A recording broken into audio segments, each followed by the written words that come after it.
Actually mga kababayan, medyo nalungkot ang Team Daddy Frankie. Hindi ko alam kung saan ko ilulugar ang sarili ko. Kahapon ng hapon, nandoon kami sa Apayao, ay nag-message ang pamunuan ng bahay pagamutan at emergency daw po about kay Oliver. Kumusta? Si JJ? May trabaho. May trabaho? Di ba may kausap kami isang babae, isang lalaki? Yung lalaki na isa, baka pwede yung... Nakausap mo na? Anong sinabi ng babae nung nakausap mo? Kuya JJ. Kami lang po. Pwede ba ikaw na lang sumama kay JJ? May trabaho kasi sir. Kaya nay, parang awa mo na po. Parang awa nyo na po. Please.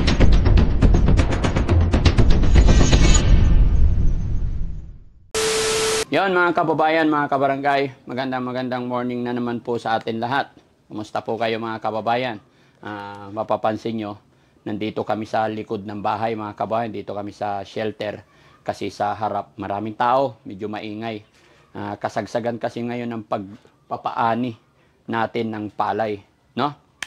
Pero mga kababayan, ang vlog natin ngayon is regarding po kay Kuya Oliver. Actually mga kababayan, medyo nalungkot ang Team Daddy Frankie. Hindi ko alam kung saan ko ilulugar ang sarili ko. Malulungkot ako or what. Dahil kahapon ng hapon, nandoon kami sa Apayao, ay nag-message ang pamunuan ng bahay pagamutan at emergency daw po about kay Oliver. Nabasa namin ang text, ito ang kanyang message mga kababayan. No? Magandang umaga po. Ako po si pamunuan ng pagamutan ng NCFM, yan, Health Center. Emergency po patungkol po sa kapatid ninyo na si Florentino Partido. Yun po yung tunay na pangalan ni Kuya Oliver. Importante lang po, salamat. Kaya agad-agad po nag-message po kami sa kanila, nag-reply po kami at nag-explain po sila sa amin na kailangan daw po na makausap ang mismong kapatid, which is si Kuya JJ po iyon. Dahil siya po yung nakita nila nung pina-admit natin si Kuya Oliver. No? So, ang plano sana mga kababayan is day off sana ng team today. Pero dahil 2 days kami sa Apayao, 12 hours papunta doon ang biyahe, 12 hours pabalik. Kaya bigyan ko sana ng day off itong ating team. Pero emergency nga po, sabi ng bahay pagamutan. Kaya nakiusap ako na tiisin na lang muna at didiretso kami ulit ngayon. Dumating kami dito mga kababayan, kagabi is alas 4 ng madaling araw. And then time check po, 7 a.m. na po. Aalis din kami. Dahil emergency po at hindi natin alam. Dahil nakausap ko po ang taong nag-message tumawag sa amin. Hindi rin niya masabi through phone, bagkos ang sinabi niya, emergency lang at kailangan makausap ang kapatid. Ang doktor daw po ang magpapaliwanag personally doon sa kapatid. Maybe secretary po siguro yung kausap natin at hindi rin natin pwedeng ibigay yung mga complete name nila na wala tayong permission. Kaya ako na lang po ang nasasalita through sa base po doon sa napag-usapan namin mga kababayan. Kaya naman mga kababayan, dali-dali po akong nag-message doon sa mga kapatid about kay Kuya Oliver tungkol sa napag-usapan namin. Ito ang message ko mga kababayan sa kanila. Sabi ko yung una? Sabi ko, magandang gabi po. Papunta po kami dyan bukas ng umaga. Dadaanan namin si Kuya JJ or isa sa mga kapatid dahil po punta tayo sa ospital. Ayon po sa panawagan ng ospital, gusto makausap ang isang kapatid. Yun ang sinabi ko. Sabi naman, sige po, kakausapin ko po ang mga kapatid ko. Sabi ko, sige pakisabi, mga 9 a.m. nandyan kami para sakto mga lunch is nandoon na sana kami. Ang problema mga kababayan, sabi niya, good evening DF. Nandito kami ngayon sa bahay ni JJ. Sabi niya, hindi daw makasama sa pagpunta dahil magpapaani daw sila ng bigas. So medyo, ito yung problema mga kababayan kasi gaya ng aking sinabi, alam nyo naman po, sa lahat po ng mga dinadala natin, kailangan talaga kamag-anak. ang nagde-decide, hindi po kung sino-sino. Dahil po, ito yung security, security purposes po. Anything happen, ano't ano ang mangyayari, kailangan alam ng pamilya. 'Di ba? Ang mga doktor nagpapapirma po yan ng waiver kahit sabihin natin pamilya ko, dinala ko, like nangyari sa mother ko nakaraan, bawat galaw may pirma, may waiver talaga. So hindi pa natin alam mga kababayan, pero ito namang problema ako na wala daw makakasama. So paano kaya ito mga kababayan? Paano natin matutulungan kung ganyan po yung sinasabi ng mga kapatid? Kesyo may ginagawa, kesyo nahihiya daw yung iba, yung babae, kesyo wala daw mag-alaga ng anak. No? Hindi ko alam mga kababayan. Pero wag po kayo mag-alala mga kababayan. Kahit sabihin pa nila sa akin mga kababayan na magpapaani. Kahit ako mga kababayan, actually, ayan, tignan nyo. Kung mapapansin ninyo, nagsimula na po 3 days ago ang pagpapaani namin ng palay. Kaya mula doon sa harap, may mga nakatambak dito. Pero pag napabilad na namin yan mga kababayan, didispose din, ibibenta rin. Pero magtitira lang kami siguro ng mga 2,000 sako na ititira namin dito para ipapagiling, para pamigay-migay natin sa ating mga lolo't lola. So yun, mga 2,000 ititira. Yung the rest, ibibenta na natin kasi sobrang dami, pangit din pag ma-overstock. Pero ginagawa natin ng paraan mga kababayan, yung ating trabaho. No? Pero yun lang, medyo nalulungkot lang ako, pero wag po kayo mag-alala mga kababayan. Gagawa po ako ng paraan para may maisama ako kung kinakailangan po. Basta gagawa po ng paraan si Daddy Frankie, kakausapin natin sila na maayos, explain natin para mapagaling ang kanilang kapatid. Dahil decision po nila ang kailangan. Gaya naman ng akin sinabi sa inyo mga kababayan, baka nalimutan din ng mga kapatid na baka natatakot sila sa gastusin or what. Ako pong bahala sa gastos mga kababayan. No? Ako mag-iisip. Kumbaga, at least mayroon lang tayong permiso through family. No? So mga kababayan, samahan niyo po ko para hindi masyadong ano. At ay pakita ko pasilip ko rin tong mga, ayan, yung mga ginano, laglag na yung mga, laglag na yung mga sasakyan sa kabila. So ayan mga kababayan, oras na ng ano. Ilang kayo nagbibilad? 5 po. 5 kayo? Yes po, Daddy Frankie. O, sige, ingat kayo. Sige po.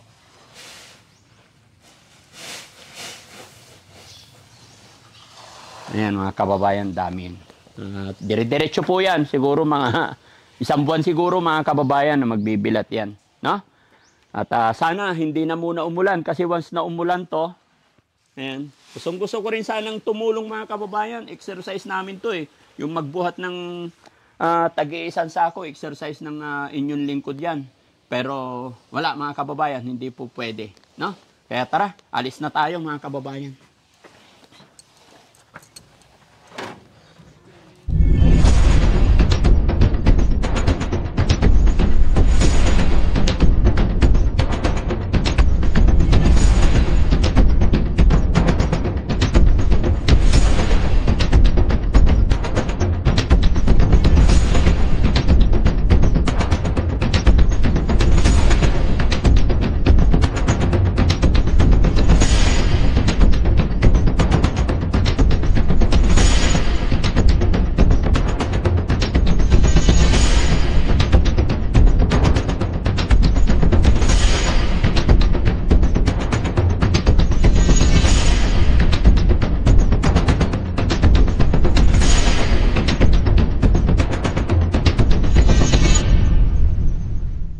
Kabayan, no? Nandito na po tayo sa bahay po ni Kuya JJ.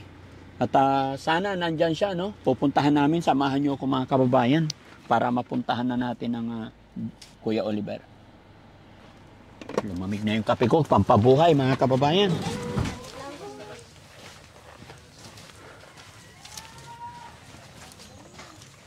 Ay, good morning. Good morning. Kumusta? Si JJ. May may trabaho. May trabaho? Oo. Nag-ano siya, nag-harvest ng palay. So, Ano yung palay nila yun? palay ba nila yun? Palay nila. Oo. Palay niya. Oo. Ano kasi, tag-ulan. So, kailangang i-harvest daw. Kailangan samantalahin. So, sabi ko nga sa kanya, Hindi ba pwedeng ipagpaliban kahit isang araw lang? Kasi, ang nangyari kasi, sir, emergency to. Tumawag kahapon, hindi naman ako makapag-decide. Kasi syempre, kapatid talaga dapat ang kailangan. Oo. Pinuntahan ko naman, sabi naman sa akin na kailangan talagang mauna yung palay. Pero hindi ko nasabi sa kanya na siya. Basta ang sabi ko lang, kailangan siyang makausap ng ospital. Siguro kung nalaman niyang emergency yun, baka pumunta. Pero ang inuna yung Palay. So, baka masira daw kasi. Baka masira. Masisira talaga yun kasi. Wala ba siyang wala bang ipwedeng iwanan doon? Ibang tao na lang. Halimbawa, magkuha na lang siya ng tao, magbayad. Magkano lang naman ang per day ng tao. Tapos siya sasama. I'm sure naman isang araw balikan lang yun eh. Yun nga yung sinabi ko na balikan lang. Isang araw lang. Pero sabi naman sa akin, kailangan daw talagang mauna yung Kasi nabanggit sa akin ng taong kausap ko kahapon yung tumawag, parang uoperahan si Kuya Oliver. Operahan. Opo, uoperahan siya. Although nung tinatanong ko, ang sabi sa akin, sir, hindi pwedeng magsalita po ako, kundi ang dapat magsalita po sa inyo ay yung doktor at kailangan personally kayong makausap bago i-explain. So, ibig sabihin yung tumawag sa amin, either secretary or mga helper nila doon, di natin alam. Oo. Yun nga, kung nakuwento ko lang siguro sa kanya na ganun yung mangyayari, operahan. Siyempre, kapatid niya yun. Baka inuna niya yung yung pagsama. Hindi ba pwedeng sabihan siya ngayon? Nasaan ba siya? Nasa bukid eh. Hindi ko rin alam kung malayo dito. Hindi ko rin. Yung yung kapatid, 'di ba may kausap kami isang babae, isang lalaki. Yung lalaki na isa baka pwede 'yun. Basta may ID lang, kailangan importante yung ID. Subukan nating kausapin natin. Yung lalaki. Yung babae. Yung lalaki hindi pwede. Kasi hindi ko alam kung nandito. May pasok ba yun? May pasok din. May pasok din. May trabaho din. Kasi sa amin side, no, explain ko lang, mas gusto rin namin talaga lalaki ang kasama. Kasi puro mga lalaki kami. Oo. Alam mo naman ang boys. 'Di ba? Kumbaga on time. Pero no choice, unahin mo yung lalaking kausapin, pero kung no choice talaga, kung pwede yung babae. Okay. Pero tingnan natin baka nandiyan. Oo. Pasuyo, sir. Sige. Tignan mo na lang. Sama pa tayo?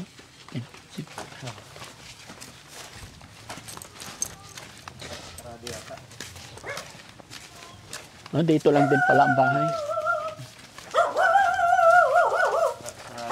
Sarado. Tag-ani na rin ang palay nung may palay. Tag-ani na talaga. Parang may trabaho talaga kasi ito nakasarado. Oo. So, ibig sabihin, walang tao sa bahay. Kasi talaga yun eh.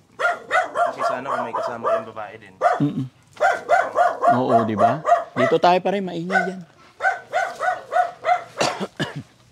Sayang si Kuya JJ sana.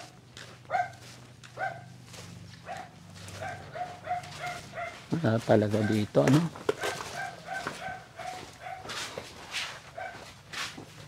Paano kaya ito mga kababayan, mga kabarangay? Kasi napaka-importante ito. Actually, ballpoint man, actually, day off din sana namin ngayon. Kasi kahapon, nung tumawag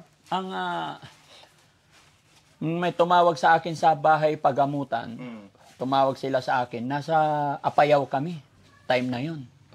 Kaya kararating lang namin kanina, 4:00 ng madaling araw kami dumating dyan sa Malasiki, Pangasinan. So gumising na naman kami ng 7:00 para i-process na naman dito. Hindi pwede kasing hindi natin tugunan yung panawagan ng bahay pagamutan. Kasi hindi natin alam kung ano yung emergency na sinasabi. Basta sinasabi nila emergency, kailangan operahan. Oo. So kailangan talagang yun? Kailangan talaga natin puntahan. Kung pwede lang na ako ang mag-decide pero hindi pwede, kailangan talaga kapatid. Kasi kagabi, nandun na kami sa bahay nila mama.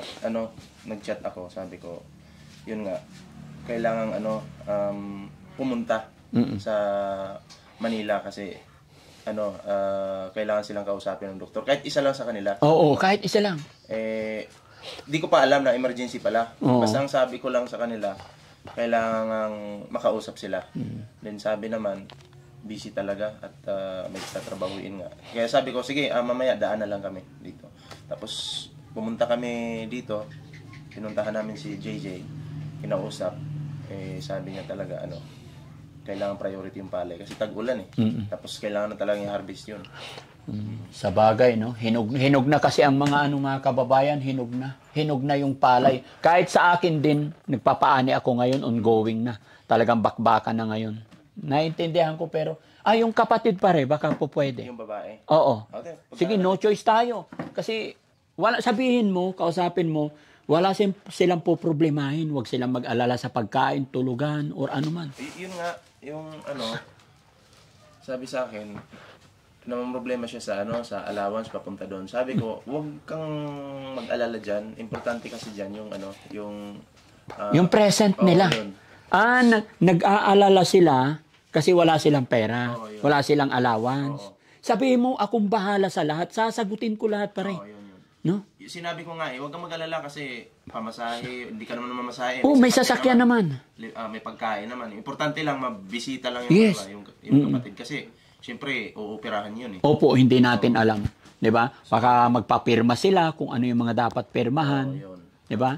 For security siguro. Hindi natin alam. Huwag naman sana mga kababayan, mga kabarangay. Kasi ultimo yung tumawag sa amin, ayaw talaga magbigay ng info. Ayaw magsabi. Ang sabi, doktor lang daw ang may karapatan magsalita sa kamag-anak. Kaya ito, dali kami nagpunta dito. Sige pare, puntahan mo yung yung babae, kausapin mo. Okay. Explain mo. Tapos ID, kailangan ID number 1. So ayun mga kababayan, mga kabarangay, no? Nagkakaproblema lang si Daddy Frankie. Dahil di natin alam. Sabi ng isang kapatid, wala daw allowance. Sabi ng isang kapatid, kailangan anihin na yung palay. Although, totoo naman po, oras na ng tag-ani talaga. Pero, gaya ng aking sinabi kanina mga kababayan, gagawa ako ng paraan para may maisama tayo para kay Kuya Oliver. Kasi nga po mga kababayan, may kasabihan tayo na pag gusto, may paraan. Kaya hindi pwedeng hindi. Gagawa tayo ng paraan mga kababayan. Maniwala po kayo sa akin. Kung kinakailangan magbayad tayo ng maggagapas para maisama natin si Kuya JJ, gagawin ko po. Di ba? Okay. Sige, hintayin natin. Kakausapin natin.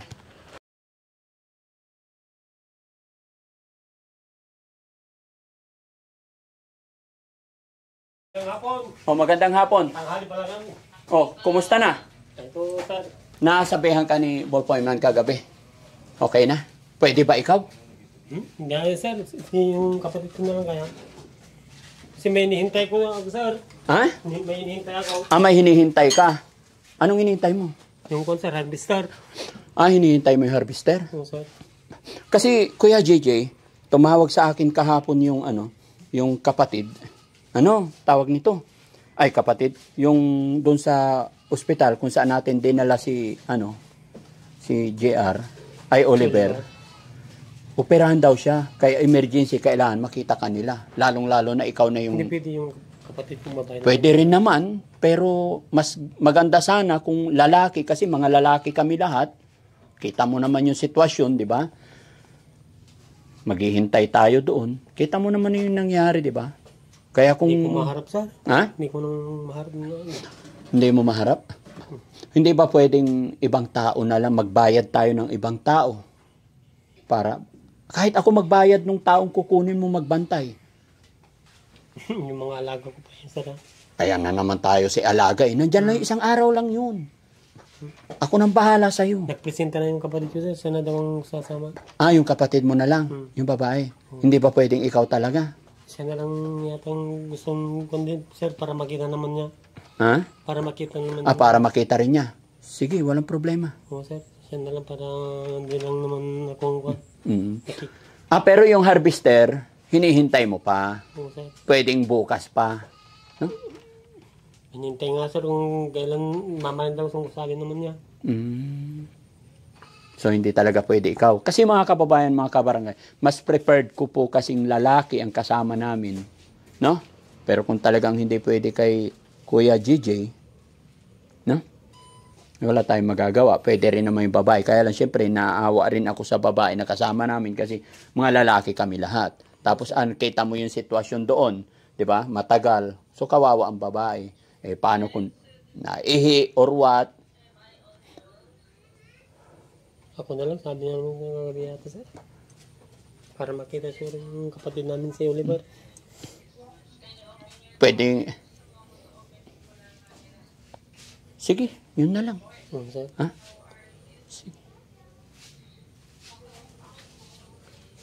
Ballpoint man, nakausap mo na. Anong sinabi ng babae nung nakausap mo? Okay na, nakabihis na siya. Oh, okay na. Nakabihis na. Nagbibihis na. Nabihis na. Okay. At ready na. Naka-ready na siya. Ready na. Oh, sige. Sabi ko nga, huwag ka mag-alala sa wala daw siyang alawan. Sabi ko, okay lang yun kasi sagot naman niya. Sagot ko lahat. At saka pagdating dito, magbibigay pa ako ng allowance nila. Pagdating dito, kagaya naman kay Kuya Oliver, di ba? Kuya JJ. Hindi ko naman kayo pababayaan. Alam ko naman na may mga kayo. So, Ay, sasama ka rin? Hindi. Ano lang, pinuntahan ko lang. nakisuyo lang ako sa kanya. Pinapunta ko dito. Maaari sana, para hindi ka may naiilang, gusto ko sana, lalaki. Kahit na mga babae, sir. Oo, sir. Diyaga mo. Diba? Siya na lang, sir. Siya na lang talaga. Bukas pa naman darating yung harvester. Tinawagan ko yung operator eh. Nandun pa sa amin yung harvester ngayon. Nag-harvester na dyan, sir. Oo. Katapos na daw yung... Ilang hektarya ba yun? Mali. Kuan lang, sir. Sisinungaling ka yata eh. Kunti lang yun. Nakita ko yung palay dyan, ang dami. Kay kuya ko yun, sir. Sa kuya mo. Ikaw, ilang hektarya sa'yo? Wala, sir. Kuan lang yun. Pang 10 kaban lang yun. 10 kaban lang. Yun naman pala eh. Harvester. Ibili na lang natin kay si Ballpoint man na lang magbantay. Oo. Kaya ko Wala lang kapatid ko, sir. Siya Ha? nakabihis na. Ha?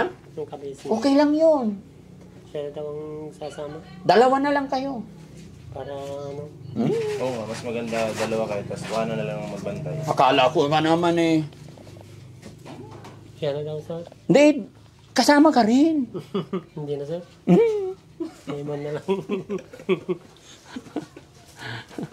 Nahawa na ako. Siya na lang. Nanyanagan ko. Dada pra. Para si Oliver na.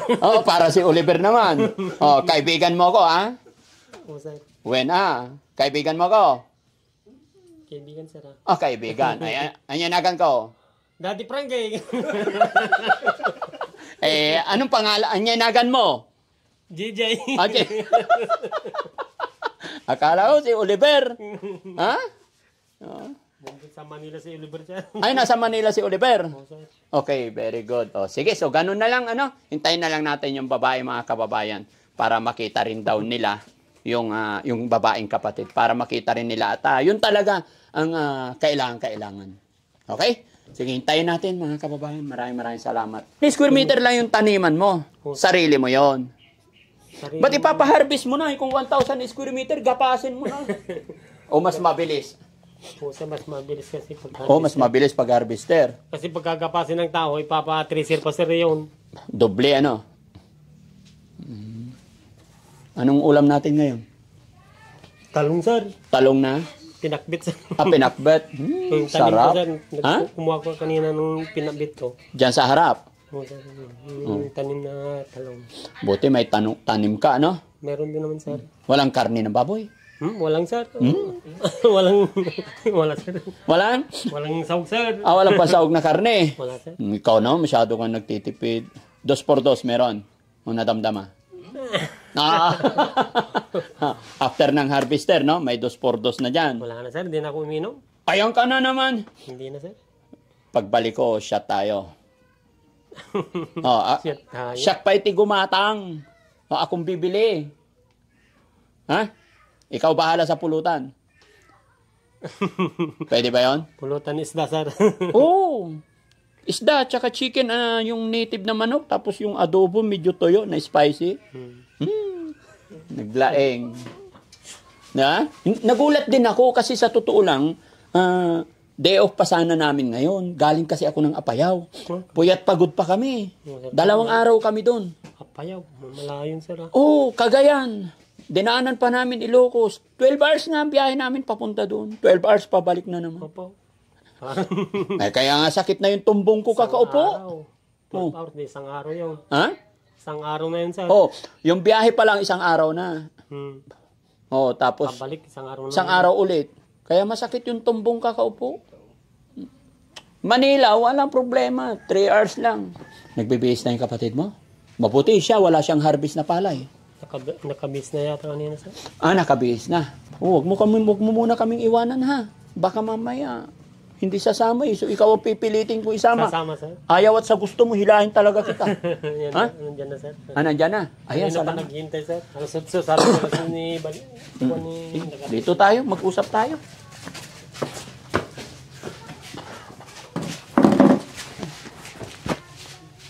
Ay ate, dito po.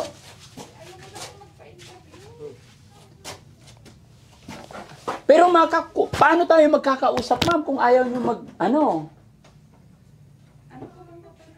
Hindi po, ma'am. Sa totoo lang po, hindi tayo pwedeng, hindi ka pwedeng sumama sa amin. Kung ayaw mo magpa-video, hindi tayo mag-uusap. Alam ko naman po yun eh. Kayo po sanay po kayo sa pag-vlogger po kayo. Ako po, simpleng tao lang po ako. Ganun din po kami, Nay. Wala pong, dito, walang pinagkaiba, parehas lang. Kumbaga, ang ginagawa at gagawin lang natin dito, yung yung para sa kapatid nyo. Ayun naman po ang kanman. Pero kung ayaw nyong mapasama sa video, problema po yun.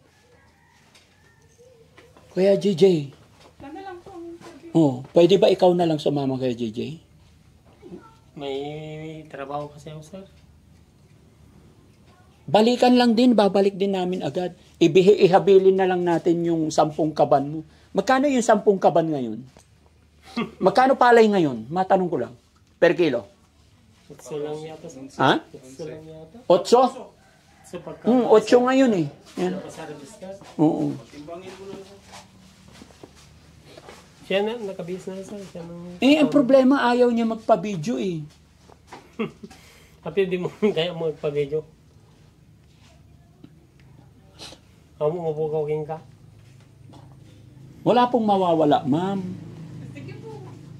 Ha? Masasanay din po kayo.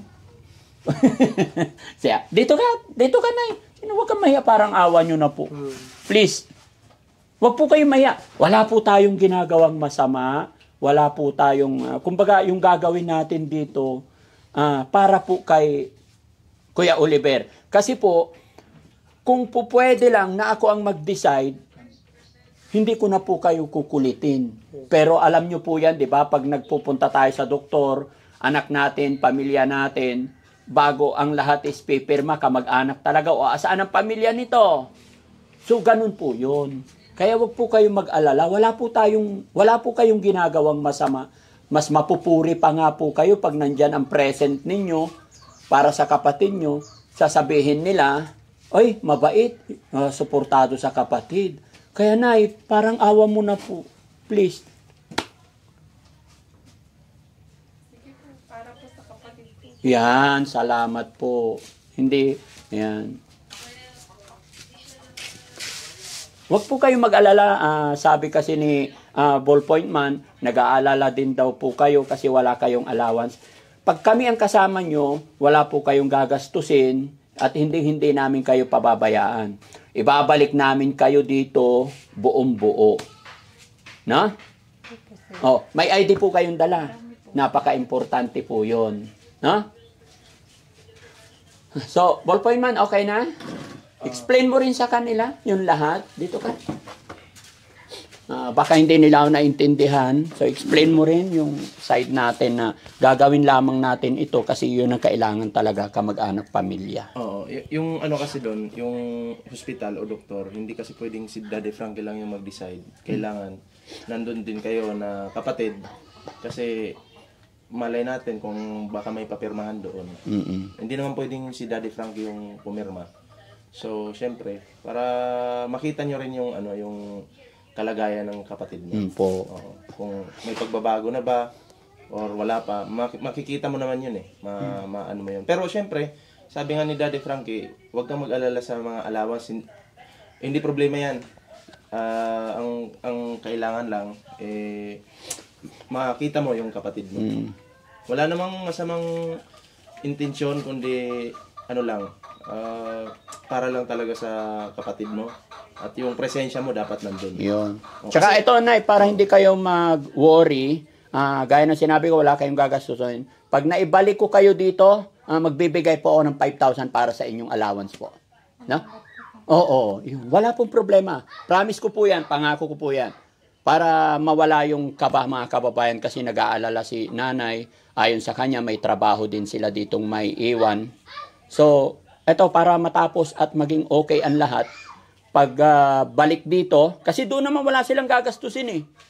'Di ba? Ang akin lang, yung makapag-decide para sa kapatid ninyo kasi hindi ako pwedeng mag-decide.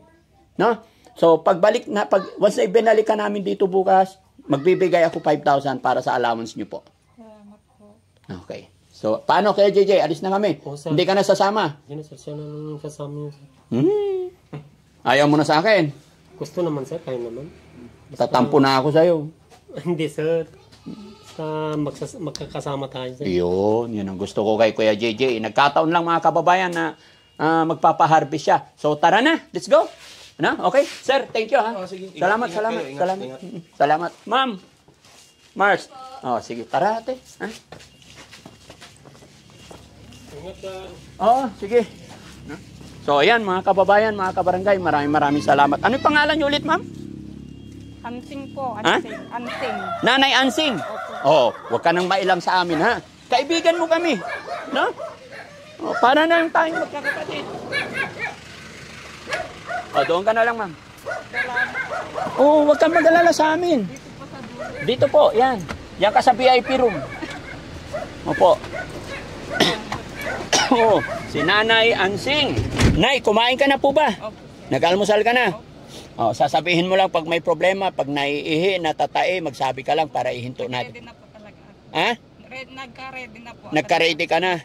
Okay, pero siyempre pagdating sa biyahe, may time na naiihi, nagugutom, magsabi ka lang po, ha?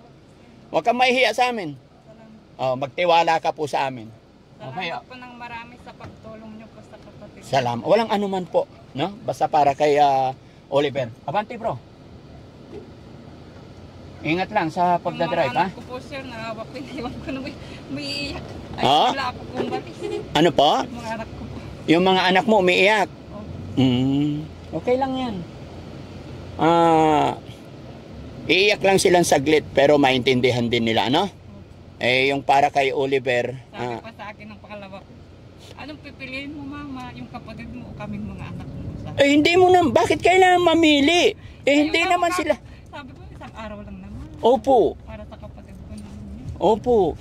Hindi naman ninyo iiwanan yung mga anak mo. Ilang taon ba yung anak mo nagtanong? Pag po, Oo, bakit pinamimili ka? ayaw po niyang mag-absent sa school, sir. Ay, ipaliwanag mo na lang ng maayos, ano po? Oh, ay, may saging. Paingin saging isa. Bigyan si Nanay Ansing. Oh. Kain po kayo. Sige po, busog pa po. Busog ka pa. Ay, mga kababayan, oh. May ani doon sa likod ng bahay. Kaya, nahinog. Oh, kain po tayo. Ikaw, kuha ka. Pampatigas ng ano yan. Tae. Ngayon tayo, mga kababayan. Ayan, ito yung buhay namin dito. Sakto, no? Malambot na yung tuhod ko. Ang sarap. Ay, bigyan din si Kuya Rizky daw. Ay, niya kasi, meron pa dyan eh. Ayaw niyo ibigay. Anong tinatayit niyo kami? Oh, Kuya Ken, kain ka. Ang tamis! Gamis na. Iba talaga pag sa, sa likod ng bahay, no? Walang gamot to mga kababayan. Kasi, matured na nung tiniba. Tapos, tinabunan lang ni Yaya ng sako doon sa likod, sa shelter. Nagulat kami, oh. Pag uwi namin galing Apayao, ang dami, hinog. Miss. Meron pa dyan, di ba? Sir, condolence po pala. Ay, wala pong ano, ma'am. Napalitan ko. Sige Patay po. po yung nanay. Ganun talaga ang buhay.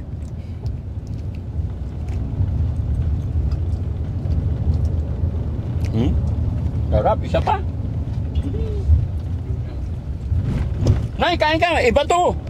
Hindi, wag kang mahiya. Nahiya si nanay. Sige, nanay. Kasi marami po akong kinain kanina. Ha? Ibang lasa nito, matamis po. Sige na. Sige po. Isa lang na. Sige na. Ibigay ko na lang po sa anak ko. Anak ko. Ibibigay pa sa anak. Itinagay ko na lang po sa bag ko. Ibigay ko na lang sa mga anak. Sige, lagay mo lang dyan, nanay. Kasi maya-maya pag nagutom ka, kainin mo. No? Kasi pag ihintayin mo sa anak mo yan, lamog na yan. Pwede pa po tumuhan. Ang sarap. Ang talap-talap talaga. Meron kayo ingat. Kain ka. Ano meron? Pahingi pa daw isa. Nakatatlo ka na. Dalawa pala. Matamis? Sabi ko sa'yo. Kala ko ako na unggoy dito. Unggoy ka rin pala. Luto Kuya JJ na to talaga. Ganun pala talaga ang habit na salita, no? Sa kanila. Ganun ba talaga yun, Nay? Ano po yun? Magaganda yung mga Ilocano? Ilocana? Hindi ko po alam. Hindi naman po kasi ako maganda. Hindi, nakita namin na eh. Magaganda yung mga Ilocano. Yung iba po maganda po. Napintas gayong. Yung iba po maganda. Nagpintas ng isit. Meron naman pong maputi. Yung iba Meron naman maputi. Ano ba ibig sabihin ng isit? maitim. Maitim. Mali nagturo sa'yo. Sabi nila tisay. Mga kapangpangan po magaganda.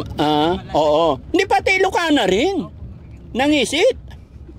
Pag iniisip po di maitim. Ay maputi. Morena lang po. Ha? Morena. Morena. Sabi nila sa akin, tingnan mo, ang puti-puti. Anong tawag dyan? Napintas na Ilocana, nangisit. Ibig sabihin pag nangisip po, maitim siya.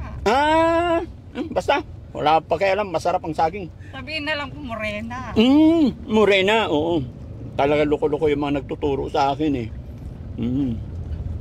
Naglaeng. Di ba, magaling. Magaling, naglaeng. Naglaeng, si Nanay Ising. Ang pangalan niyo ulit? Ansing. Ansing. Tama na yung dalawa sa akin. Matibihin naman ako. Isa pa? Garis niya? Okay na. Isa pa? Nay, feel at home lang Pag naiihi ka, magsabi ka lang, huwag kang mahiya sa amin, huwag kang mailang. No?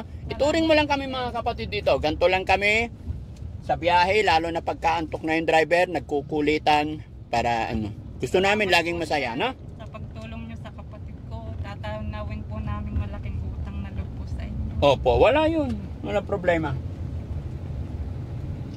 Sir, pwede pong mag-request. Yung anak ko po kasi, wala pong cellphone. Ha? Isa lang po yung gamit namin. Gusto mo mag-request ng cellphone? Opo, sana.